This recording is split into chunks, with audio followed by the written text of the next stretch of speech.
Bem, já estamos gravando. Bem, irmãos, vamos dar início então. Os demais irmãos que forem chegando vão conectando, não é? E depois, se alguém não puder participar por motivo de força maior, pode assistir a aula depois, né? Que eu vou já deixar postado hoje mesmo. Vou começar orando, certo? Vamos orar. Senhor, nosso Deus Todo-Poderoso, nosso Pai Celeste, te agradecemos, Senhor, por mais um dia de vida que o Senhor nos concedeu. O Senhor é maravilhoso, misericordioso. Muito obrigado por essa oportunidade de mais uma vez, Senhor, compartilharmos conhecimento da Tua palavra. Muito obrigado e nós pedimos ao Senhor que, por misericórdia, venha nos instruir, que venhamos aprender e sermos edificados pelo Santo Evangelho. Que ao aprendermos as doutrinas da Tua palavra, venhamos realmente refletir profundamente. E não só ouvir e concordar com a nossa mente, Senhor, mas principalmente colocarmos em prática para que o Teu nome seja honrado, para que haja coerência na vida cristã.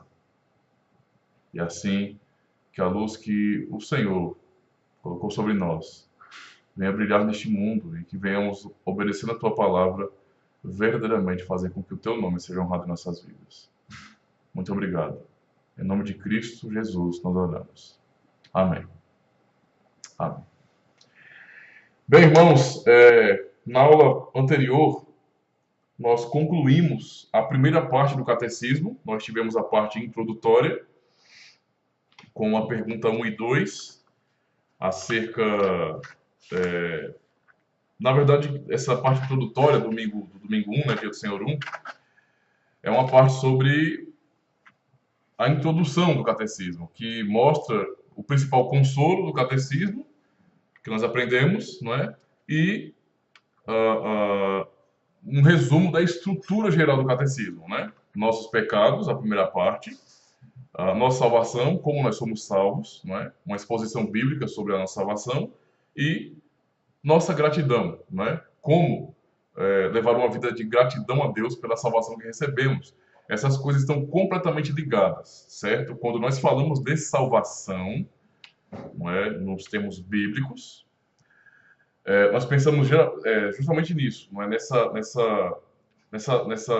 Nesses três argumentos, não é? Que são escriturísticos, são da palavra do Senhor, que mostram justamente esse processo de salvação, não é? Então, tanto está ligado ao pecado, porque nós somos salvos, nós recebemos a promessa de salvação justamente do pecado, que nos afasta de Deus por natureza e, portanto, nos torna completamente réus da condenação, não é? Do juízo. E a salvação é justamente para isso, para nos livrar disso, não é? É um livramento dessa pena, dessa condenação. E a salvação, então, ela é manifesta, ela é como uma prova, não é? É a fé manifesta, é a fé que sai do subjetivo para ser manifestada na vida daqueles que, de fato, não é, creem nessa salvação, têm, de fato, essa esperança, que é justamente a nossa gratidão. Então, o conhecimento do pecado, o reconhecimento do pecado, não é? O reconhecimento de como nós somos salvos e como consequência disso, desse reconhecimento da salvação, não é? A vida de gratidão, no caso a obediência a Deus, não é? É o que mostra esse processo, não é? Isso pode ser testemunhado na vida de alguém. Então, na pergunta 11 nós concluímos se alguns irmãos que esteve presente, né, que pode participar da aula passada, puder e quiser, não é, fazer algum comentário, não é, se você lembra de alguma coisa do que nós conversamos na outra aula, do que foi ensinado, então seria muito bom para nós concluirmos essa primeira parte e começarmos a segunda parte, já que é a nossa salvação. O irmão, se quiser falar aí, por favor, fique à vontade. Está muito tumultuado e eu não estou conseguindo ouvir vocês direito, então é melhor se organizar, entendeu? Levantar a mãozinha e pedir para falar. Eu tô brincando, viu? Eu só tô perguntando assim se quiser falar alguma coisa, mas se não, vamos dar seguimento então. Certo? Então, a segunda parte do nosso catecismo, certo? Nossa salvação. No dia do Senhor, no domingo 5, pergunta 12, diz bem assim: se pelo justo julgamento de Deus merecemos tanto o castigo temporal quanto o eterno, como então poderemos escapar dessa punição para sermos novamente recebidos em graça? Vejam a natureza da pergunta, observem isso, não é? Se pelo justo julgamento de Deus, então eu já estou reconhecendo aqui, lembre, acabamos de aprender a primeira parte do catecismo que fala justamente sobre o nosso pecado. Então é uma exposição, não é, sobre o que é o pecado, o que o pecado nos causou, sobre quem é o culpado do pecado e etc. Então tudo com relação ao pecado, a nossa queda, certo? E esse pecado, então, não é como é provado pela doutrina, não é da palavra de Deus, de que nós somos culpados, não é? Nós somos os únicos culpados. Então, há o reconhecimento da pergunta: se pelo justo julgamento de Deus, não é? Ou seja, estamos reconhecendo que é justo o julgamento dele contra nós pecadores, não é? Merecemos, não é? Então, ele vai tratar justamente desse merecimento, porque nós ofendemos a Deus, não é? Então, merecemos tanto o castigo temporal quanto o castigo o eterno. Então, os autores do catecismo, quando resolveram abordar isso, eles abordaram justamente pelo contexto que a Escritura nos dá. A Escritura nos conta a história do começo do mundo, não é? E de como as nações se desenvolveram. E especificamente, não é, o ponto central ali é o povo de Deus, é a igreja, não é? É a história da igreja do começo da Bíblia até o fim. E então, as nações que estavam ao redor, não é? Deus revela na sua palavra, com um contexto histórico, contexto comum histórico, não é? Punição a nações que eram pagãs, a nações que não criam no Senhor, que não submetiam a Ele, certo? Então, os autores puderam fazer essa pergunta a partir da ótica, por exemplo, dos salmistas, que contemplavam o mal circunstancial no mundo, contemplavam o sofrimento, contemplavam a punição e reconheciam por revelação que as punições do mundo, elas são sim uma manifestação da justiça de Deus nesse mundo. Ou seja, Deus está punindo, não é? Não são obras do acaso, não são as coisas que acontecem no mundo. A Escritura, a palavra de Deus, ela não trata como algo do acaso, algo impessoal, entendeu? Mas trata como Deus, não é, agindo e punindo uma humanidade pecadora rebelde, certo? Isso fica mais claro e mais aceitável, não é? Faz mais sentido na cabeça das pessoas que já têm um reconhecimento, não é, do que o pecado é e de como nós merecemos a condenação por causa do pecado, não é? O pecado de fato é algo terrível, porque Deus nos criou em uma situação realmente favorável, num paraíso, não é, com dons excepcionais, com dons maravilhosos, e nós jogamos tudo isso fora, não é, com o objetivo de sermos como Ele, não é, querendo assumir o lugar de Deus nesse sentido, e portanto fomos condenados, afastados, expulsos da presença dele, do ambiente onde, se nós tivéssemos obedecido, teríamos direito a comer do fruto da árvore da vida. Não é? Adão e Eva caíram e todos nós nascemos longe de Deus. Não é? Então, há o reconhecimento, certo? Por isso, os autores perguntam aqui, se pelo justo julgamento de Deus merecemos tanto o castigo temporal quanto o eterno, então, tanto ao reconhecimento de que, como punição pelo pecado, Deus tanto pune aqui e agora, não é o hoje, ok? O mal circunstancial, como também punirá na eternidade. Esse mal circunstancial, essas punições, não é, desse tempo presente, são apenas uma demonstração, não é, do que virá. Um exemplo: quando Jesus estava falando sobre a sua vinda, não é, a sua segunda vinda, para o julgamento, ele usou o exemplo em Mateus, né, no Evangelho de Mateus, usou o exemplo do dilúvio. Ele vai falar que assim como foi nos dias de Noé, assim também será na vida do Filho do Homem. Então, muitos estavam se divertindo, né? Casando-se, dando-se casamento, vivendo a sua vida comum. Não é? Quando, de repente, veio o dilúvio e levou a todos, e ele usa esse ponto, não é, daquela manifestação da ira de Deus no passado como um dilúvio, como apenas um exemplo, protótipo, uma demonstração, não é, daquilo que Deus vai fazer no futuro. Entendeu? Não é exatamente aquilo, mas é uma demonstração de que Deus um dia operará uma justiça maior do que aquela, não é? Um juízo, na verdade, maior do que aquele que já foi demonstrado no passado. Entendeu? Então são demonstrações da ira de Deus que culminará nessa ira final, não é, que será na condenação eterna. Ok? Então ele pergunta: se isso é verdade, se essa é a realidade, esse é o pressuposto aqui, não é? Porque nós já cremos, como então poderemos escapar dessa punição para sermos novamente recebidos em graça? Se é verdade, se é realidade, esse é o pressuposto cristão, que nós somos pecadores e, portanto, como pecadores, somos filhos da ira por natureza, condenados por natureza, como nós poderemos escapar disso? Será que existe algum meio para escapar dessa condenação? Será que existe alguma forma, sei lá, será que criar religiões diferentes, não é? Procurar práticas diferentes, procurar soluções criadas por nós mesmos, né? Aí você pensa nos filmes de ficção sobre filmes apocalípticos, né? Sobre fim do mundo, por exemplo, 2012, Impacto Profundo e vários outros filmes que ilustram um período onde o mundo vai acabar por causa de uma grande catástrofe, por causa de um grande acontecimento, não é? E as pessoas conseguem, de alguma forma, dar uma solução. Por exemplo, no filme 2012, né, tá a Terra se acabando ali, né, as placas tectônicas se mexendo tudinho, acabando com tudo, continentes inteiros cedendo, caindo, né, descendo ao mar, e um verdadeiro caos, uma destruição horrível, mas os homens, não é, as pessoas, já haviam preparado arcas de metal gigantes, né, arcas bem tecnológicas e separado quem pôde pagar para fazer parte, para ser daqueles que seriam salvos da grande enchente, né? De toda aquela situação, não é? Do fim do mundo, do apocalipse. Ou seja, o ser humano nesses filmes consegue dar um jeito e de alguma forma escapar e manter a sobrevivência da raça humana, certo? Porém, nós não estamos tratando de um evento impessoal, não é?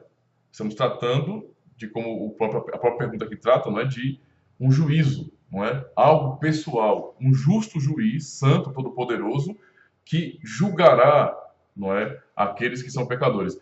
Todos, no caso. Essa é a realidade. Não é o que confessamos no credo apostólico, não é? Quando nós confessamos que Cristo subiu aos céus, está sentado à direita de Deus Pai Todo-Poderoso, de onde ele há de vir para julgar os vivos e os mortos. Então nós estamos confessando no Pedro, né, que ele vem para julgar. E é justamente disso. A pergunta é: como nós poderemos escapar disso e sermos mais uma vez recebidos em graça? Não é? E aí então vem a resposta. Deus requer que a sua justiça seja satisfeita. Então isso é um ponto inalterável, ok? É uma cláusula pétrea. Deus requer que a sua justiça seja satisfeita. Diferente de nós, que estamos acostumados a um tipo de justiça falha, muitas vezes branda, onde nós deixamos para lá, passamos por cima, né? Passamos o pano, fazemos vista grossa, Deus não é assim.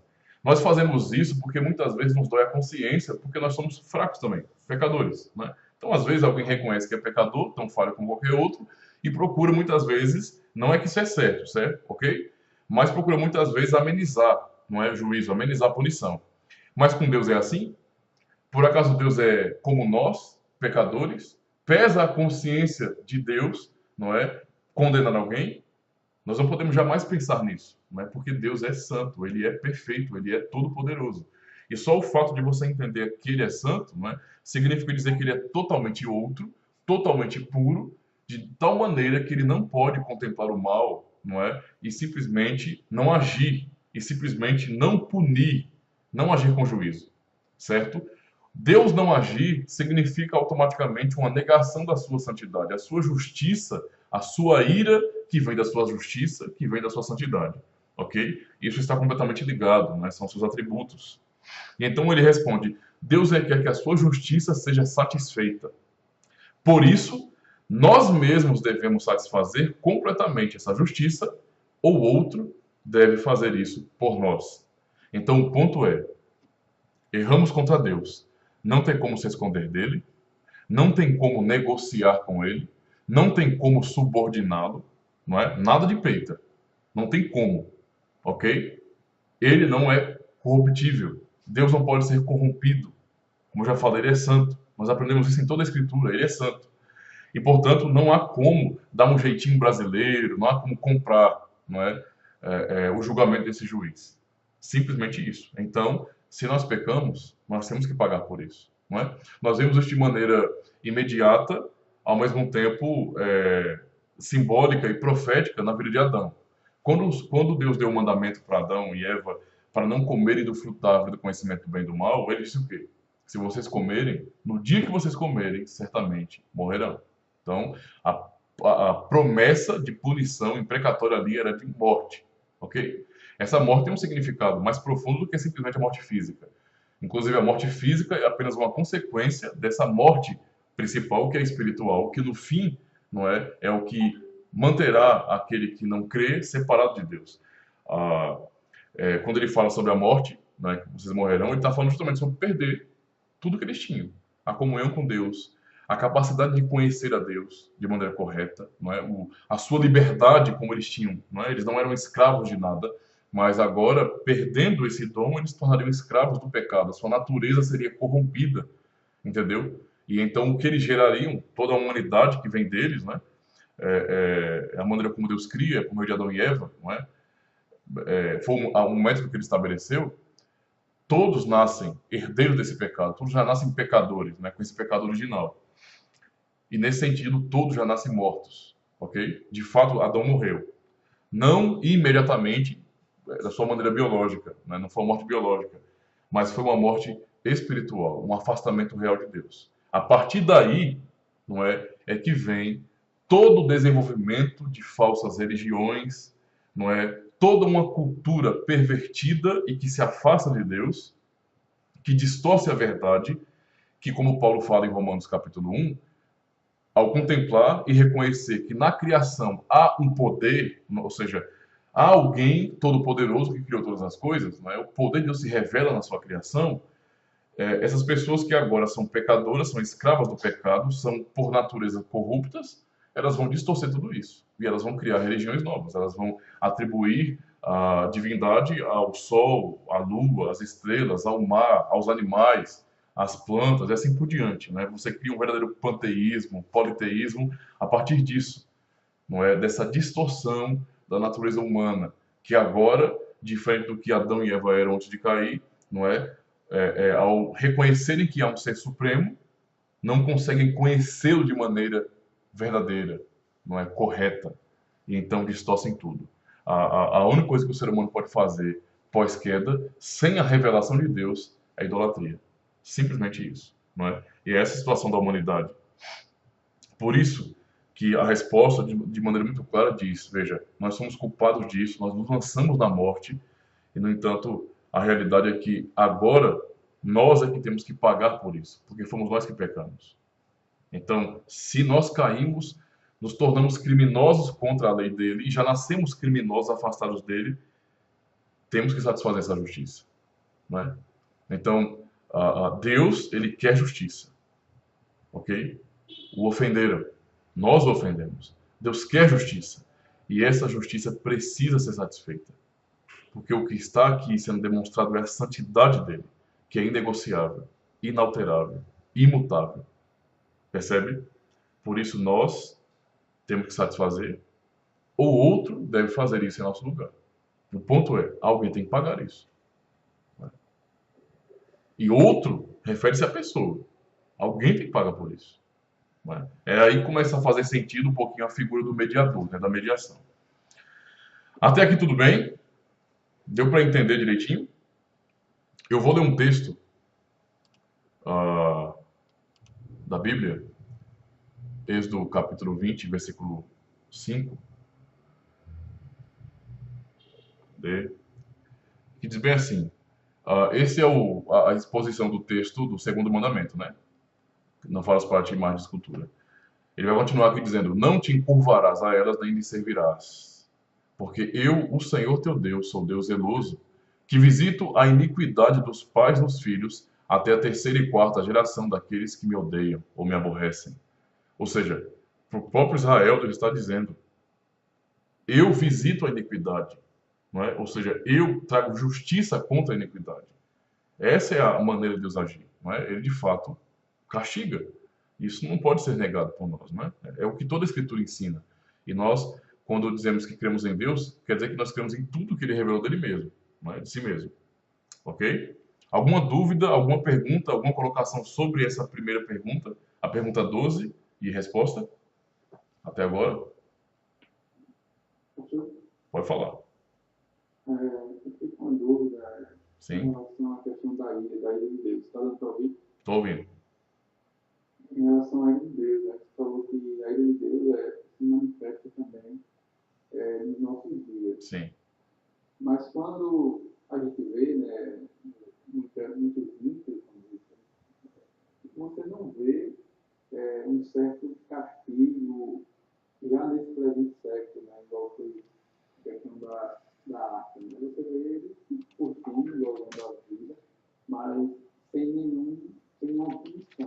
Aham. assim, nesse presente século. Então, onde a gente vê essa ira de Deus, já nesse presente século, nesses casos, assim? Vamos lá. Importante a pergunta. Muito importante mesmo. Na verdade, se você for fazer uma análise um pouquinho mais detalhada, não é? Pare para pensar um pouquinho na situação do mundo, não é? Nós temos o costume, muitas vezes, de sempre atribuir a nós mesmos, não é, tanto o bem quanto o mal, não é, tanto a desgraça como aquilo que é de bom na sociedade, o que tem dado certo. E a questão é, quando você olha para o mundo e você vê o mundo nessa desordem toda, não é? Não há, digamos assim, coerência na vida do ser humano, porque as pessoas cada vez são distantes de Deus. Então, o que você contempla com isso são guerras, não é? Pestes, fomes, injustiças, um monte de coisa ruim acontecendo e o ser humano sofrendo, de todos os lados, não é? Principalmente por meios políticos, né, que causam tanto sofrimento. Aí está sendo demonstrada a ira de Deus. O homem pode pensar bem assim, quem faz isso somos nós, não é? E nós temos que olhar de fato para o ser humano como responsável, porém, isso é manifestação da ira de Deus. Não é? Por quê? Porque Deus está operando com a sua providência, ele está providenciando a sua ira. Então, o ser humano pecador tem provado sim, não é de sofrimento, são entes queridos que morrem, são doenças, são coisas muito ruins que nós às vezes queremos olhar como algo impessoal, e não é. Eu sei que às vezes parece duro, porque a figura que nós temos na nossa cabeça é um Deus de amor, certo? Mas você olhar para Deus como um Deus de amor e não reconhecer os demais atributos dele, não é? Dentre eles justiça, não é? E portanto ira, não é? Isso é não reconhecer Deus como ele se revela, ok? Não dá para desfigurá-lo. Então, quando você vê tudo isso acontecendo no mundo, isso se manifesta em a sua ira, entendeu? É por isso que as pessoas têm morrido. Inclusive, a morte física na vida de um ímpio é a manifestação da ira de Deus. Deus está mostrando a sua ira cada vez que o ímpio fecha os seus olhos. É muito diferente quando um justo morre, quando alguém que faz parte do corpo de Cristo morre, quando um verdadeiro cristão morre, não é? Tem um outro propósito, tem uma outra razão, não é? Porque a morte do cristão traz esperança, não traz desgraça, não traz dúvida, não é? Não traz insegurança, porque o cristão está completamente fortalecido na esperança do evangelho, na consolação. Não acontece com o ímpio. Então, tudo que tem acontecido no mundo, entendeu? Os levantes políticos, não é? Que são coisas horríveis e terríveis, demonstram sim que Deus não deixou o mundo ao léu e que ele continua exercendo o seu juízo hoje e aqui, como uma demonstração do que virá no futuro. Entendeu a situação? Deu para entender mais ou menos isso aí? Entendi, estou claro. Pronto. Isso é importante, né? E de fato é importante, porque eu sei que é mais fácil a gente sempre olhar para Deus como alguém, tipo, a gente confunde a figura de Deus com o Papai Noel, né? Eu estou dizendo isso aqui porque eu sei que muitos cristãos pensam assim, entendeu? Vocês têm maturidade para poder julgar isso, para poder entender isso, porque leem Bíblia. Mas muitos cristãos que não têm um costume, e de maneira errada não leem a Bíblia, né? Eles acabam ficando sem alimento que dê base para eles compreenderem Deus como ele é. Deus se revelou, né? E se ele se revelou, nós temos que buscar aprender o que ele disse dele mesmo, de si mesmo, entendeu? Por isso é importante, quando você faz toda essa análise em toda a escritura, você vai perceber do começo ao fim, cara, toda a guerra, toda a morte, tudo aquilo que Deus ordenou no passado e que nós não sabemos porque não tem revelação hoje, não é escrita, mas que está acontecendo do mesmo jeito de antes, não é? Que é todo o sofrimento da humanidade, mostram a sua ira, mostram que ele não abandonou o mundo. Então, o mal circunstancial não é o mal impessoal, não é? É um mal pessoal que vem sim como punição de Deus, não é? Então, continuando. Pergunta 13. Podemos nós mesmos satisfazer essa justiça? Então, veja que há a exigência de cumprir a justiça, né? A pergunta 12 é: como nós vamos poder escapar? Porque temos que pagar. A resposta é que nós temos que pagar. Ok? Deus exige que sua justiça seja satisfeita. Não é? Mas aí a pergunta 13: podemos nós mesmos satisfazer essa justiça? E aí é que é o limiar, certo? Aquela linha central que separa o que é a religião verdadeira, e aqui eu não estou falando de denominações, não é, de grupos religiosos, ok? Das religiões falsas. Porque a pergunta é: podemos nós satisfazer essa justiça? Tirando o cristianismo, eu vou deixar a parte, não é? toda religião fora da revelação da palavra de Deus, ou seja, toda religião que não é cristã, que não venha das escrituras sagradas, que não seguem essa revelação original, são religiões falsas. Por quê? Porque elas vão responder essa pergunta como? Sim, podemos satisfazer a justiça de Deus. Entendeu? Então, a pergunta para um bom religioso, aí você pensa por exemplo, um islâmico, né? um muçulmano, um budista zen, um espírita ou qualquer outro. Todos eles têm na sua mente a ideia de que nós podemos, por nossa própria capacidade, por nossos próprios méritos, conseguir nos tornar tão bons, não é? Ou termos um grande líder, alguém tão bom, tão puro, que essa pessoa possa ser um mediador e satisfazer a justiça de Deus. Entendeu? E a pergunta aqui ela é muito importante, por quê? Porque a pergunta é para nós, é para mim e para você que estamos ouvindo aqui. Não é? Nós podemos, para testar o nível da nossa consciência, reconhecendo quem nós somos, pecadores, por natureza nascemos pecadores, que isso está em nós, somos inclinados por natureza, escravos do pecado por natureza, não é? Mortos espiritualmente, podemos nós mesmos satisfazer essa justiça que Deus exige? Entendeu a natureza da pergunta? Não é? Aquele que responde sim, nós podemos, e confia nisso, não é? E mesmo que ele seja cristão, a sua religião, e eu não falo de denominação, de grupo religioso, estou dizendo a religião dele, aquela que está no coração dele. A sua religião é falsa. Não é uma religião baseada no que Deus disse. A pessoa não entendeu, ela não reconheceu, ela não sabe ainda o que é ser um pecador. No sentido do conhecimento. Ela é uma pecadora e o fato dela não conhecer, não entender, não reconhecer isso só demonstra o seu pecado. Como é grande o seu pecado. Porque você não consegue contemplar a si mesmo, não consegue perceber o como você é podre diante dele, né, diante de Deus. Percebe? Você ainda consegue ver alguma virtude, algo que você consiga oferecer a Deus como bom, que justifique a sua vida. Que você possa dizer bem assim, olha, toma, Senhor, eu pequei, mas toma aqui, eu resolvo o problema. Pode deixar que eu resolvo o problema. Então, essa a natureza da pergunta, né? E a resposta, certamente que não. Pelo contrário, todos os dias aumentamos a nossa dívida, não é? E aí nós temos textos da palavra de Deus, eu vou ler alguns textos aqui.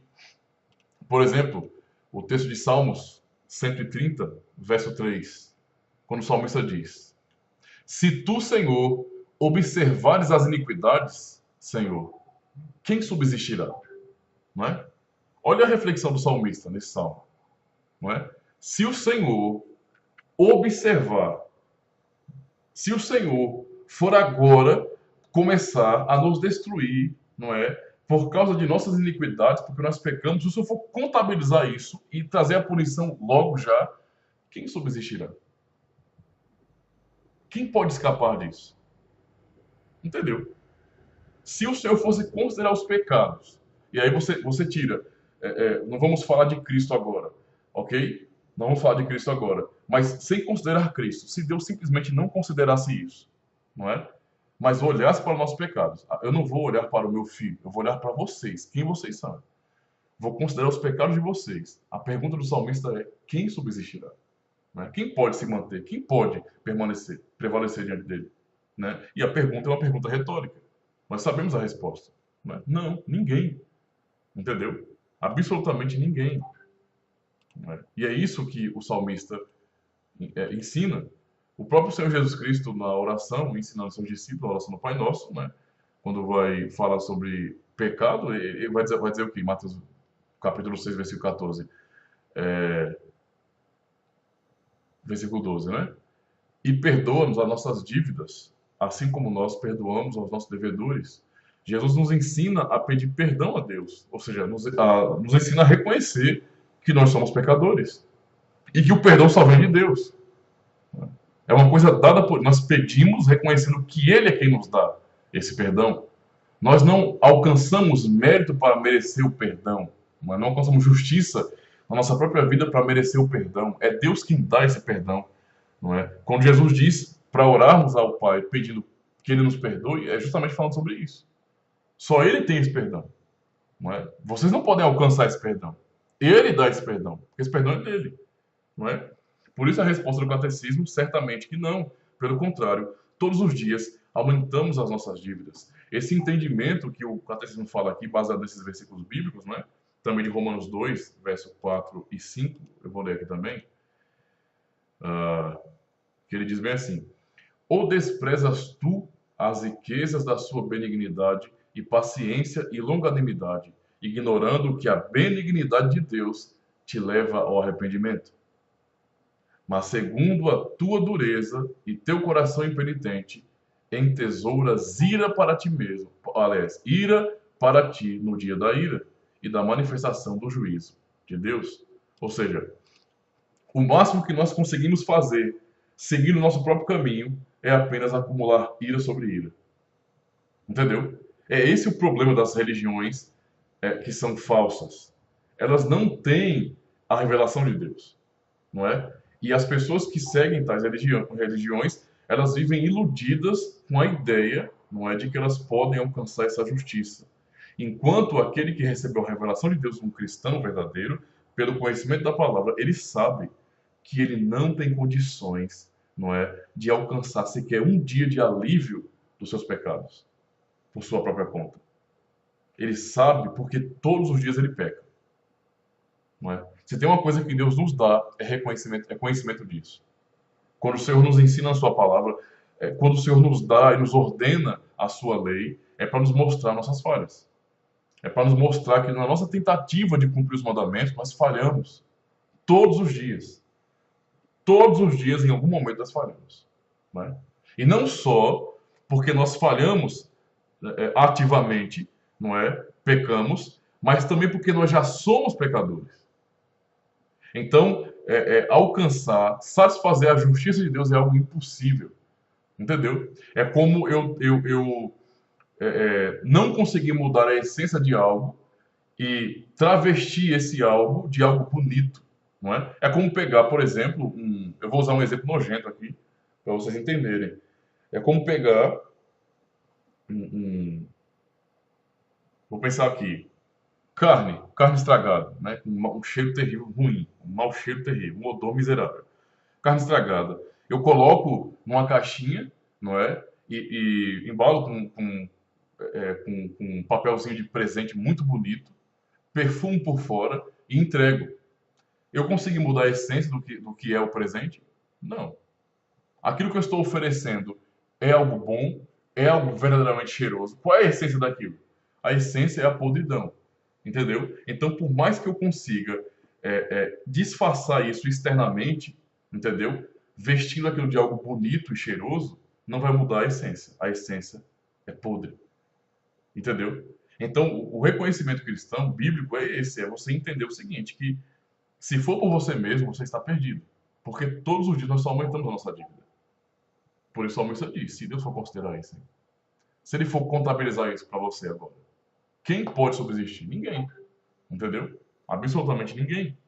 Então, deu para entender essa questão, isso é muito importante, pessoal, porque, veja, mesmo uma pessoa sendo cristã, confessa, a pessoa batizada, a pessoa fez a profissão de fé, fez o compromisso com a igreja e tudo. Mas se no coração dela, entendeu? Ela continua ainda acreditando, confiando que ela consegue justiça própria, apresentar sua própria vida como justiça diante de Deus, ela tem esse pensamento, não é, dessa religião falsa no coração dela. Então ela está sendo justamente isso. O seu interior é podre, mas ela se vestiu de cristianismo. Entendeu? Tudo aquilo que é externo, todo o sistema é perfeitamente cristão. Aquilo que pode ser visto. Mas o seu interior, não é? No seu interior, ela continua achando que tem justiça própria. Não entendeu ainda o quão pecador é. E isso é parte do processo, não é? É a primeira coisa que Deus nos revela. A primeira coisa, não é? Uma pessoa que de fato conhece a Deus e tem esperança, essa pessoa, a primeira coisa que ela recebe como choque na sua vida é o reconhecimento de que ela é pecadora, não é? É Deus mostrando o seu próprio espelho para a pessoa, dizendo bem assim, olha, se olhar no seu próprio espelho é a coisa mais fácil do mundo. Se olha no meu, e aí o espelho de Deus é o próprio Cristo, não é? A sua imagem perfeita. Olhe para Cristo e compare com a sua própria vida. Não compare a sua vida com a dos outros, porque é fácil você achar na sociedade quem é socialmente pior do que você. né? Você vai olhar para a sua vida, pô, um trabalhador, um pai de família, aí você olha para uma pessoa drogada, para uma pessoa, um traficante, um pedófilo, sei lá, alguma coisa assim, que está à margem da sociedade, que nós abominamos pelo pecado que é, e aí você fala, eu sou melhor do que essa pessoa, eu sou melhor do que essa pessoa. O que Deus está nos dizendo aqui é o seguinte: não olhe para essas pessoas e compare com a sua vida. Olhe para Cristo e compare com a sua vida. Essa é a diferença. Entendeu? Então, quando uma pessoa ela continua confiando, não é? Que ela consegue satisfazer a justiça de Deus com a sua própria vida, com as suas obras, ela não reconheceu, ela não recebeu a revelação de quem ela é. Por mais que a sua religião, externamente falando, seja bonita, seja correta, entendeu? Sua religião, aquilo que está no seu coração, aquilo que é a sua essência, não é a religião verdadeira. Nisso há aquilo que nós falamos, a palavra grega, né? Hipocrisia. Percebe? Quando aquilo que é interior não está ligado com aquilo que é exterior. Há uma desconexão. Não há um alinhamento. Não está ligado. São duas coisas diferentes. Percebe? O externo apresenta uma coisa, o interno não. Jesus, quando confrontou os fariseus, foi justamente com isso. Os fariseus eram perfeitamente, muito bem instruídos e eles eram muito hábeis em apresentar um tipo de religiosidade externa que impressionava qualquer um. Então, qualquer pessoa daquele período, quando olhava para um fariseu, a sua maneira de se portar na sociedade, de se postar, não é? As suas roupas, né? A maneira como eles falavam, o recitar a lei, o conhecimento aguçado da lei de Deus, tudo isso fazia com que eles tivessem uma imagem de santidade muito grande para as pessoas. Todos respeitavam os fariseus, os saduceus, não é? Aqueles líderes religiosos. E é tipo assim, chegou um fariseu, cara, eu vou sair do meu lugar para sair do lugar para ele, porque ele merece honra. Mas quando Cristo vem, ele vai e confronta os fariseus com a lei que eles usavam para se orgulhar. Então eles se orgulhavam: olha, eu nunca traí minha esposa, não é? Eu não sou assim como esses homens adúlteros. Cristo vem em Mateus capítulo 6 e vai confrontá-los, né? Ouvis o que foi dito aos antigos: não adulterarás, não foi o que vocês aprenderam? Eu, porém, vos digo que se vocês olharem para uma mulher e em seu coração vocês desejarem essa mulher, vocês já cometeram adultério. Entendeu? Ou seja, o que é que o Senhor Jesus está ensinando ali? A lei não ensina, não é, que tem que haver uma desconexão daquilo que é essência, daquilo que é externo. Não pode haver uma separação disso. Muito pelo contrário, ele vai mostrar que aquilo que é interno tem que estar perfeitamente alinhado com aquilo que é externo. Se eu não traio minha esposa, literalmente falando, isso não acontece porque no meu coração eu também não traio. Entendeu? Mas se no meu coração eu traio, não é? Aquilo que eu faço externamente, para Deus não significa nada. Eu estou infringindo a lei, do mesmo jeito. Então, é a mesma coisa aqui. Quando alguém confia que a sua própria justiça, que essa pessoa tem justiça, que ela pode alcançar a justiça, para oferecer isso a Deus, não é? Buscando salvação, essa pessoa só demonstra com isso que ela não conhece a Deus. Ela não conhece quem ela é. Isso é falsa religião, seja uma religião pagã, historicamente falando, seja as religiões modernas, seja o próprio cristianismo, né? Ser um cristão e confiar que você consegue sozinho, por sua própria força, no coração é ser um pagão, não cristão. Deu para entender? Querem fazer comentários sobre isso? Deu para entender direitinho? Deu para entender. Eu já sabia da questão do senhor, então, assim, quer dizer que igrejas que têm essa posição, né, de confiar nas suas próprias obras, em si mesmo, nesse sentido, e tem isso como posição oficial, seria uma seita nesse sentido. É isso? Externamente falando, é algo cristão, como eu falei, né? A capa é igualzinha a nossa, vamos dizer assim, do geral, de qualquer cristão, né? Então, enquanto manifestação social religiosa, é uma comunidade cristã e ninguém pode dizer nada contra isso, certo? Então, esse tipo de aspecto a gente não julga. Porém, se aquelas pessoas que ali congregam, elas confiam nisso, de que elas podem, por sua própria conta, não é, está manifesto que essa crença delas não é fé, cara. Não é fé verdadeira. Não é porque não está baseado na revelação, de jeito nenhum. Entendeu? É um paganismo embutido, não é? É uma teologia pagã no coração daquelas pessoas. Por quê? Porque é uma desvirtualização da verdadeira religião. Então, você pode resumir isso aí, ó, assim, no mundo só existem duas religiões, não é? Por mais que hajam tantas manifestações distintas culturais, só duas religiões. A religião onde se reconhece que nós somos pecadores, não temos nada, somos pobres, cegos e nus, e Deus, por sua misericórdia, vem até nós, e a religião que diz, construamos uma torre e chegamos até Deus. E cheguemos até Deus. Entendeu? Entendi, eu achei que no caso a católica está incluída do Não. social. Então, ó, entenda. Quando eu falo de instituição, né, o corpo geral, tá, é cristão, ok? Então, não estou julgando a instituição. Então, nesse sentido, eu não julgo a Igreja Católica, a Igreja Evangélica, porque nesse ponto aí, nós todos estamos inclusos, não é? Porque externamente somos cristãos, não tem como negar isso, historicamente falando, ok?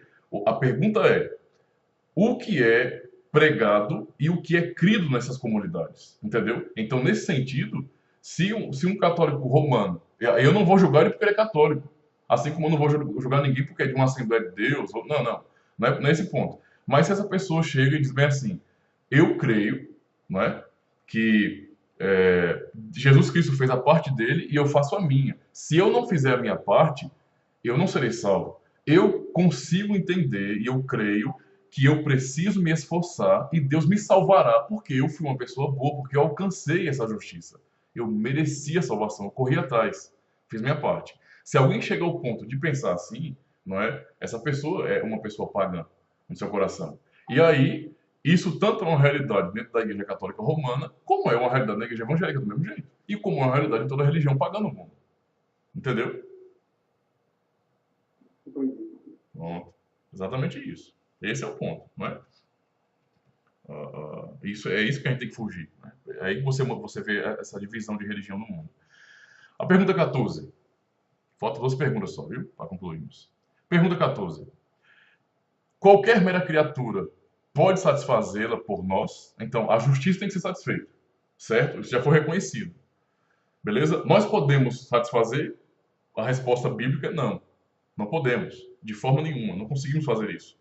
E a pergunta 14 é: qualquer mera criatura. Por que qualquer mera criatura? Porque na pergunta anterior, nós aprendemos o quê? Na pergunta 12, por exemplo. Que nós devemos satisfazer essa justiça completamente ou outro em nosso lugar, né, no caso. Alguém tem que fazer isso por nós. Alguém tem que pagar. Então a pergunta é: qualquer mera criatura pode satisfazê-la por nós? A resposta óbvia, não. Não é? Primeiro, porque Deus não castigará outra criatura pelo pecado que o homem cometeu, certo? E segundo, porque nenhuma mera criatura pode suportar o peso da ira eterna de Deus contra o pecado, nem libertar outros dessa ira. Então veja como isso aqui é importante, não é? Isso é muito importante para nós. Qualquer criatura pode nos substituir, digamos assim, pode pagar por nós, satisfazer a justiça de Deus? De forma nenhuma, entendeu? Deus não castigará outra criatura. Por que não castigará? Quem pecou foi quem? Fomos nós. Nós pecamos. Entendeu? Então, essa sentença condenatória pela ira de Deus não virá sobre outra criatura. Não é? E no segundo, porque nenhuma criatura também pode suportar a ira de Deus. A exigência dessa justiça para ser satisfeita não é simplesmente Deus derramar a sua justiça e destruir tudo, mas é sobre alguém, o ser humano, poder suportar para permanecer vivo. Entendeu? Alguém tem que suportar, aplacar essa ira. Ninguém pode, esse é o ponto, né? Ninguém pode aplacar essa ira. Entendeu? E aí você vai pensando, a figura do mediador, de mediadores em toda a história da igreja, né? Desde o Antigo Testamento até o Novo, antes de Cristo, vamos dizer assim, sempre foi uma figura simbólica, tipológica, que apontava para o futuro, era uma figura profética. Então você tem a figura, por exemplo, de Adão, como o primeiro, cabeça da raça humana, não é o cabeça federal, digamos assim, da raça humana, pactual. Aí você tem, por exemplo, pegando a ideia dos patriarcas, você tem Noé, você tem Abraão, não é? Essas figuras patriarcais eram mediadores, eram sacerdotes, né? Não de maneira formal, porque a lei, enquanto, digamos assim, lei cívica, moral ordenada não havia sido instituída, não é? Havia a lei, certamente havia a lei, não é? E as pessoas do passado pecavam e sabiam porque estavam pecando, né? Tinham conhecimento da lei. Um exemplo é José, antes de Deus dar os 10 mandamentos de maneira formal para o povo de Israel, José não adulterou, não é? José sabia que adultério era pecado. De onde vem isso aí? Né? Ele tinha esse conhecimento da lei de Deus. Então, veja, não havia sido dado de maneira formal para o povo. Né? Então, quando Deus separou a nação dele libertando, instituiu como algo formal para o povo. Mas veja, as figuras de mediadores justamente são essas, né? São sacerdotes, são pessoas que mediam. Deus falava com quem? Com Noé ou com outro membro da família? Não, ele falava com Noé. Entendeu? Noé era um mediador, era o sacerdote da família. Não é? A mesma coisa com Abraão, não é? Você pensa sempre em Abraão, Isaac, Jacó, figuras, não é, patriarcais, e que eles recebiam a vontade de Deus, não é, a revelação de Deus, e transmitiam para os seus, não é? E assim por diante. Aí você tem uma figura um pouco mais clara, que é a figura de Moisés, não é? Moisés então recebia a palavra de Deus e transmitia para o povo. Moisés é quem subia o monte. A ideia é que Moisés estava entre Deus e o povo. Então Deus estava lá em cima, Moisés estava aqui no meio, representando o povo, e o povo estava embaixo. Né? A figura do monte, por exemplo, né? Moisés é quem sobe. Então veja, essa figura de mediação, né, de mediadores no Antigo Testamento, não era uma figura que demonstrava que eles eram de fato aqueles, não é, mediadores que perdoariam, que conseguiriam aplacar a ira de Deus. Eles não estavam ali para isso. Eles estavam ali apenas para, por meio daquela demonstração, não é, apontar para o Messias, apontar para o futuro. Simplesmente isso, entendeu? Essa foi a função de Moisés, expressar Cristo, entendeu? Em sua vida demonstrar o Cristo que viria, o Messias que seria enviado, o verdadeiro mediador, entendeu? E isso era representado já no Éden, quando Adão caiu, Deus foi até ele, não é? E sua esposa, e Deus fez o primeiro sacrifício de animais ali. Por quê? Porque Deus cobriu o casal com pele de animais, não é? Então, Deus criou os animais para cobrir com pele, animais tiveram que morrer. Então, você percebe essa figura da mediação. Aí, quando você vai observar, por exemplo, a prática de adoração de Caim e Abel, você percebe que Abel faz exatamente aquilo que aprendeu com seu pai, que por sua vez aprendeu com Deus, que é o quê? Oferecer um sacrifício, um animal, o sangue tem que ser derramado, uma figura de mediação. Tudo isso apontando para o futuro. Então, toda a mediação do passado apontou para Cristo, entendeu? Unicamente para ele. A pergunta é, que nós observamos aqui, qualquer mera criatura pode satisfazê-la? Por nós? Não. Então você percebe que nenhuma criatura, tanto animais sacrificados, como homens que lideraram o povo de Deus, jamais puderam satisfazer a ira de Deus em nosso lugar. Como é o ponto 2 aqui. Entendeu? Jamais puderam. Eles estavam ali para ensinar a verdade do Evangelho, com a sua própria vida. Simplesmente isso. Não é? Deus os usava como modelos da verdade que viria ainda, que seria revelada. Percebe? Mas não, eles jamais perdoaram o pecado do povo, por meio deles Deus perdoou o pecado do povo. Não é? Isso aí tem que ficar bastante claro. É por isso que nós não podemos confiar, e isso é muito importante, em figuras sacerdotais. Tanto porque Cristo já veio como sendo o verdadeiro sacerdote, e ele é o nosso sacerdote, ok? Como nós podemos observar em toda a história que nenhum mediador desses que já vieram antes subiu ao céu, né, no caso, e entraram no verdadeiro tabernáculo. Somente um fez isso, que é Cristo. Então, quando nós olhamos aqui nessa pergunta, não é, ela é muito importante por causa disso, porque nos mostra que nenhuma criatura vai ser condenada, entendeu? E nenhuma criatura pode suportar a ira de Deus. Todos eles morreram e permaneceram mortos, não é? Eles não tiveram poder para se ressuscitarem, para voltar dos mortos, para vencer, para aplacar a ira de Deus. Não, eles só receberam a Deus na vida deles, não é? E, nesse sentido, eles morreram, apenas como exemplo do povo. Então, isso ficou bastante claro, eu acho. A pergunta 15 eu vou ler, porque já está no horário, e aí, se quiser fazer pergunta, pode fazer perguntas duas. Pergunta 15. Que tipo de mediador, então, de mediador e libertador temos que buscar? Então, perceba, o catecismo vai nos conduzindo, não é justamente para essa lógica. Eu estou entendendo, tanto pela escritura, como pela questão da lógica da doutrina, que quanto mais eu procuro solução em nós mesmos, nós não achamos. Nós não conseguimos encontrar. Ninguém consegue preencher esses requisitos. E então a pergunta é, se não há nenhuma criatura neste mundo, não é, que possa atender esses requisitos e nos mediar de fato, não é? Suportar a ira de Deus, aplacar a ira de Deus. Então, que tipo de mediador nós temos que buscar? Que tipo de libertador nós precisamos, não é? Isso tem que ficar definido para nossa mente. E a resposta é alguém que seja homem verdadeiro e justo, e mais poderoso que todas as criaturas, isto é, alguém que seja ao mesmo tempo Deus verdadeiro. Percebe? A profundidade dessa resposta. O mediador que nós precisamos, ou seja, pela ótica, pela lógica, de que tal mediador precisa suportar a ira de Deus, aplacar a ira de Deus, satisfazer a ira de Deus, não é? Nós podemos procurar em todas as criaturas, não é? E não vamos achar nenhum, não é? Nem os sacerdotes judeus, nem os sacerdotes islâmicos, ou budistas, ou os pastores, ou os padres, ou o papa. Ninguém preenche isso. Ninguém pode suportar a ira de Deus. Então, que tipo de mediador e libertador nós precisamos? Nós temos que buscar. E a resposta é alguém que seja homem verdadeiro. Então tem que ser um homem. Por quê? Porque o homem pecou, não é? Então tem que ser um homem. É inaceitável que o outro pague no lugar do homem. Tem que ser um homem, certo? Mas tem uma questão importante. Esse homem não pode ser um pecador. Ele tem que ser justo. É o que a resposta diz. Ele tem que ser justo, ele não pode ser um pecador. Entendeu? Todos os mediadores simbólicos, tipológicos, todos eles eram pecadores. Eles não podiam fazer o que nós precisamos. E esse mediador tem que ser um homem verdadeiro, tem que ser exatamente como nós somos, com a nossa natureza humana, ok? E ser justo, não é? E mais poderoso que todas as criaturas. Tem que ser alguém que está, apesar de ser um homem, ou seja, um homem 100% homem, tem que ser justo e tem que ser mais poderoso, alguém que possa suportar, aplacar a ira de Deus, não é?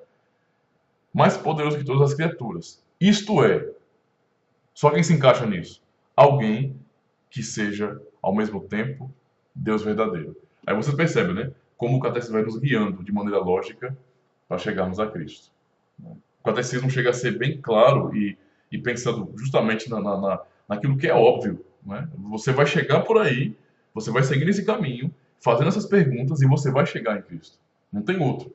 Ok? Isso é muito importante, porque tem esse teor evangelístico de conduzir as pessoas a Cristo. Afinal de contas, é justamente sobre a salvação que estamos falando. Percebe? A razão, então, não é? O nosso mediador, o mediador a ser buscado, tem que ser homem verdadeiro, tem que ser justo e tem que ser Deus verdadeiro. Né? Ao mesmo tempo, tem que ser Deus. Tem que ser um mediador que tenha em si duas naturezas, que seja ao mesmo tempo Deus e homem. Não é? E aí, nenhuma religião nos oferece isso. Nenhuma religião de fora nos oferece isso. Nenhuma. Nenhuma, absolutamente nenhuma. Somente a religião que vem da Escritura, da Palavra de Deus. Somente a igreja, entendeu? É que apresenta isso como verdade. E crê nisso, nesse único mediador. Bem, é isso.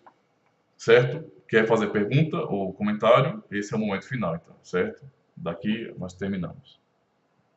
Tem uma pergunta aqui. Ok. Referente à questão da natureza, né, de Cristo. Sim. Porque em alguns debates passados, né, surgiu a ideia de que Cristo, né, 100% homem, significaria também dizer que, para ele ser 100% homem, ele teria que ter um espírito humano. Sim. Nesse sentido. Aí fica meio confuso. Então, como é que Cristo, fiquei meio sem entender, né? Como é que Cristo, sendo Deus, ele tem um espírito humano, vamos dizer assim, dentro dele. Né? Porque nós temos um espírito. Né? Então, para ele ser igual a nós, ele também teria que ter um espírito, vamos dizer assim. Essa foi a argumentação imposta, né? Eu achei muito estranho. Né? Então, o que o pastor tem a dizer, né? E outra pergunta já, então, é a questão de se ele teria que ser 100% homem, porque tinha que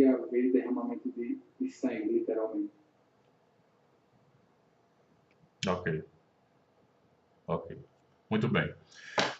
Essas afirmações teológicas, elas são afirmações que vieram da conclusão do estudo bíblico que os pais da igreja chegaram de maneira, assim, de maneira muito própria, porque é você pensar numa coisa. Todo o processo, não é, de nascimento de Cristo é justamente para ele assumir nossa natureza. Qualquer coisa que você possa pensar que não deixe Cristo ser exatamente como nós somos, não é exatamente, entendeu? É uma negação da sua humanidade, entendeu? Por quê? Porque o homem é o que ele é. Quando você fala, ele tem que ter um espírito dentro dele. Não existe um espírito dentro de nós, entendeu? Não existe uma alma dentro de nós. Nós somos a alma. Quando você fala de vida humana, o único objetivo de estudarmos, por exemplo, partes, é apenas para entendermos, ok, que o homem total, ele é tanto físico como espiritual, ok? O objetivo não é dividir e entender que existe uma coisa dentro da outra, não é? Quer dizer que nós somos. Essa é a natureza humana, corpo e alma, natureza humana, ok? Então, qualquer coisa que venha sem ser assim não é homem, não é um ser humano, entendeu? É algo que pode ser comparado justamente às teofanias no Antigo Testamento, né? Deus aparecer como um homem, se fazer fisicamente como um homem, entendeu? Não é a mesma coisa de Cristo. Pensando nessa questão, ele poderia simplesmente ter se transformado, não é? De maneira imediata em um homem, não é? Então, quem poderia reconhecer o contrário? Não é? Quem viu Deus se manifestando como homem no passado era um homem, né? Era um homem, uma pessoa que está ali, um soldado, alguém assim, nesse sentido. Não conseguia distinguir isso de maneira clara, porque aparentemente era um homem, mas não era um homem, entendeu? Era Deus se manifestando, entendeu? De maneira, vamos dizer assim, a ser mais comunicável com a humanidade. Mas a questão com Cristo é diferente. É Deus assumindo a nossa natureza. É Deus se tornando um de nós. Entendeu?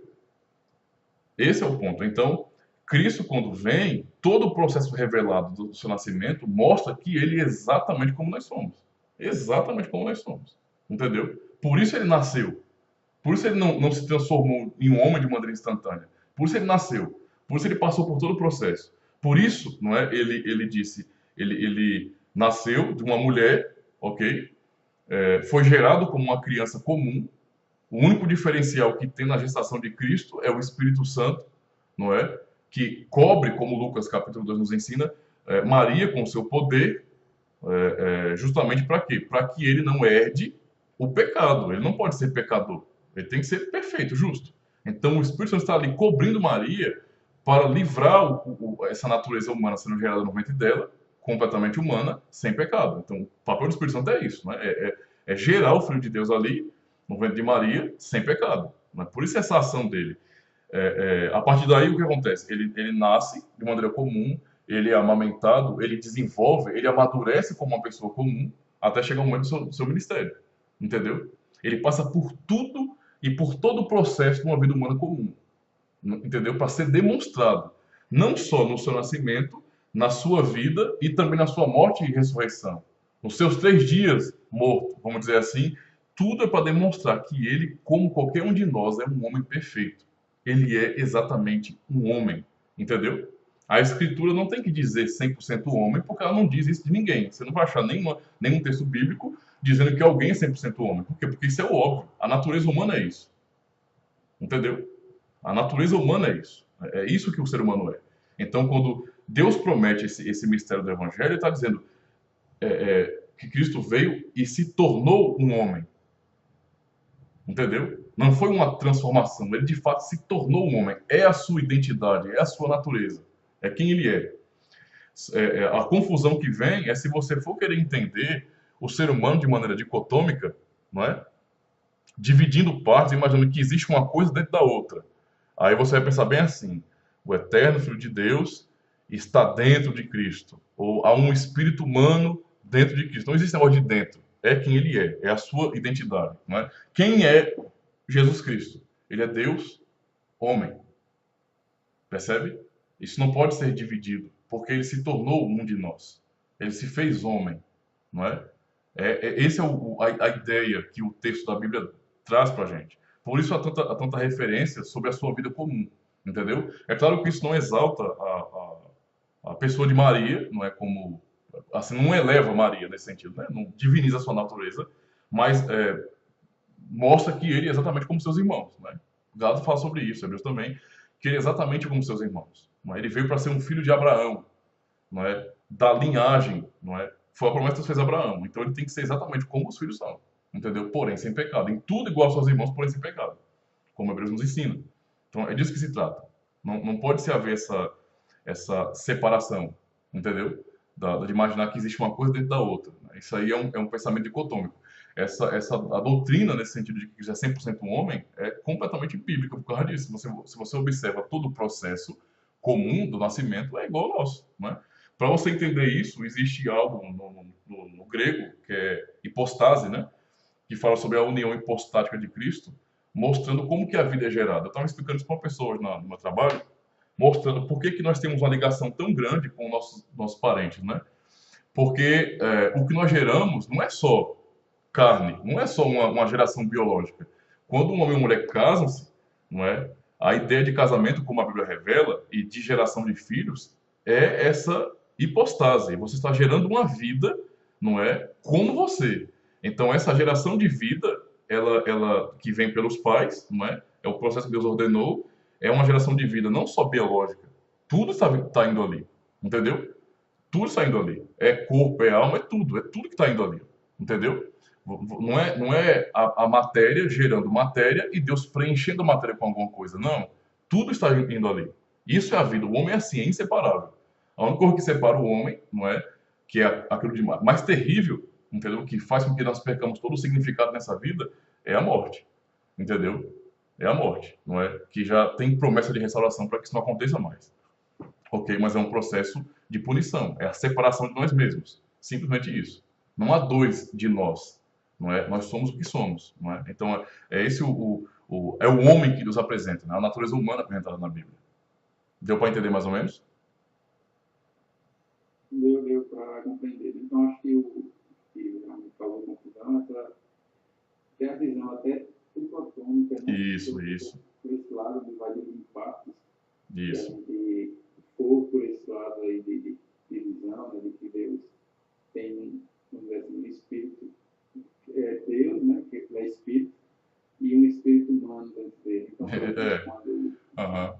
quando vai agir, como, por exemplo, quando ele fala que minha alma está angustiada, Isso. aí está se referindo ali ao Espírito humano, aí, quando ele age de uma certa forma, né, vamos dizer assim, Aham. divina, ele só age com o Espírito divino. Então, essa visão é meio complicada. Então, acho que esse é um dos presbíteros, né, que fez na dicotomia. Exatamente. Estava confundindo nessa área. Assim, a segunda pergunta, né, que é a pergunta iniciando para ter o derramamento de sangue Isso. geral. Pronto. Exatamente isso. Justamente porque, como nós vemos aqui nas perguntas, é importante entender o seguinte, que como o homem pecou, qualquer outro ser que não seja o homem não pode pagar pelo pecado. Então, o sangue do homem que pecou deve ser derramado. Entendeu? É por isso que Jesus Cristo ele vem para cumprir o que o primeiro Adão não cumpriu. Ele é chamado de segundo Adão por Paulo por causa disso, né? Porque como um cabeça pactual, como Adão era, Adão falhou, Adão perdeu, né? A sua prova ele perdeu, nos condenou, mas Jesus Cristo vem agora como um segundo Adão, ou seja, alguém como Adão, da natureza de Adão, não é? Um homem perfeito, um 100% homem, como nós somos, não é? Para que esse homem, de maneira perfeita, como homem, de fato derrame o seu sangue, para que o próprio homem pague, entendeu? Então ali o homem, não é, estava derramando o seu sangue, entendeu? Para a satisfação da ira de Deus. É mais ou menos assim. Deus exige que o homem pague. Nenhum de nós tem condições de fazê-lo. Então Deus se torna um de nós e faz. Não é? Então o seu sangue é derramado e por isso não é que não há condenação para quem está nele. Entendeu? Porque é como se o nosso próprio sangue tivesse sido derramado. É em Cristo que a nossa justiça, que a nossa vida, não é, tornou-se justiça para Deus, não é? Porque nós estamos ligados a Ele, entendeu? Ou seja, como Ele é exatamente um de nós, em tudo igual aos seus irmãos, porém sem pecado, como Ele é exatamente como um de nós, não é? O nosso representante, o nosso segundo Adão, o nosso líder, não é? Que o nosso cabeça pactual, que não falhou, não é? Seu sangue derramado, de fato, perdoa o ser humano de maneira perfeita, não é? Foi satisfeito a ira de Deus. Tranquilo? Tranquilo, né? Só mais uma dúvida, né, em Sim. relação ao que ele pensa, tá? Aqui, é quando ele fala, né, que ele não, ele, né, não se educou, não considerou ser igual a Deus, né? Isso. A respeito desse texto, esse texto dá a ideia de que Cristo abandonou simplesmente a sua glória, ou que ele se limitou aqui na Terra como Deus, ele escolheu se limitar. Então, como podemos entender esse texto? Então, você observou no texto, né? Você percebe que no texto também fala sobre a questão no contexto geral, ali no próprio texto em si, vai falar que ele assumiu a forma de servo, não é isso? Não é esse o ponto? Ele assumiu a forma de servo, não é? Isso significa dizer o quê? Quando fala que ele humilhou-se, esvaziou-se, é justamente isso. Ele é todo poderoso, todo glorioso, e essa glória era manifesta, né? Ali no céu ele era adorado pelos anjos, ok? Em Hebreus 1, por exemplo, né? Você vai continuando lendo, você vai ver o que Deus, segundo a revelação, fala sobre o Filho, e os anjos de Deus o adoram. Então ele é cheio de glória. Essa glória dele, entendeu? Ela foi oculta, digamos assim, quando ele assumiu a nossa natureza. Entendeu a situação? Ou seja, ele é glorioso, ele não abriu mão da glória, ele não deixou de ser Deus, né? Então tá ali, ele é glorioso. Só que ele, que é glorioso, não é? Vamos dizer assim, esse lugar, vamos dizer assim, vamos tentar tratar de lugar para a gente tentar entender melhor, não é? Onde ele estava sendo exaltado pelos anjos, não é? Ele saiu para se tornar um de nós, não é? E se limitar, nesse sentido, a lugar. Pelo seu espírito, ele é ilimitado. Mas como ser humano, sim, ele está se limitando. Né? Ele se limitou nesse sentido. Assumir nossa natureza. Então veja como o negócio é profundo. Né? Ele assumiu de fato a nossa natureza e isso é o seu esvaziamento. É aquele que é senhor por natureza, não é? Que se torna por sua própria conta, não é? Porque ele quer, porque ele nos ama, ele se torna servo. Ele assume a natureza do servo, entendeu? Ele assume a natureza do servo. Esse é o ponto aqui, entendeu? Então não é questão de deixar a glória, não é? Deixar no sentido de abandonar a glória. Ele continua sendo glorioso, continua naquele período como desceu também, mas ali ele estava de fato manifestando nesse sentido a sua limitação por vontade própria. Eu estou me limitando, entendeu? Assumindo a forma de servo e vou agir como servo. Por isso que cumpriu toda a lei, né? Foi obedecendo a lei até o fim por causa disso. Para demonstrar, não, eu assumi quem vocês são. Eu assumi a forma de servo. Não é? Eu serei esse servo que vai obedecer até o fim e fazer o que vocês não puderam fazer. É isso. Entendi. Muito bem, então. Vou orar aqui, irmãos, a gente encerra, viu?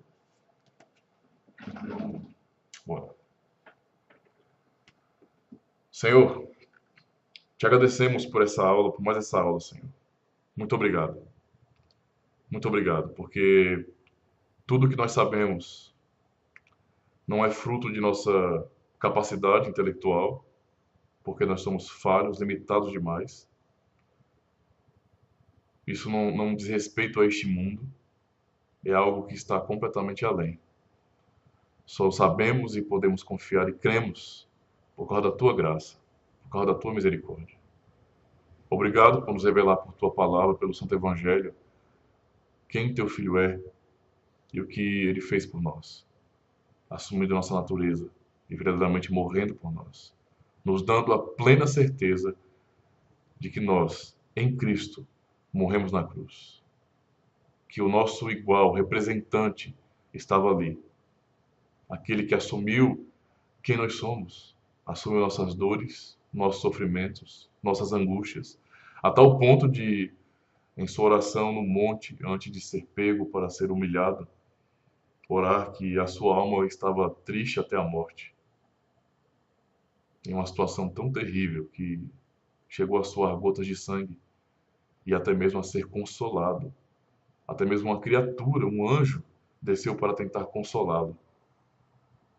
Tamanha é a prova, Senhor, que demonstra como o nosso Cristo assumiu nossa natureza, assumiu nossas dores, levando sobre ele o nosso inferno, o nosso sofrimento. Por isso, ajuda-nos a confiar cada vez mais no Evangelho, cada vez mais na obra do Teu Filho. Que venhamos descansar nisso, porque essa é a nossa esperança, nossa única esperança. Dá-nos uma boa noite de sono, descanso, que amanhã possamos, por Tua graça, acordar para cumprir com nossas obrigações e honrar o Teu santo nome em tudo, Senhor. Muito obrigado. Em nome de Jesus Cristo. Amém. Deus abençoe, meus irmãos. Está encerrando então nossa aula. Vou desconectar. Mas Amém.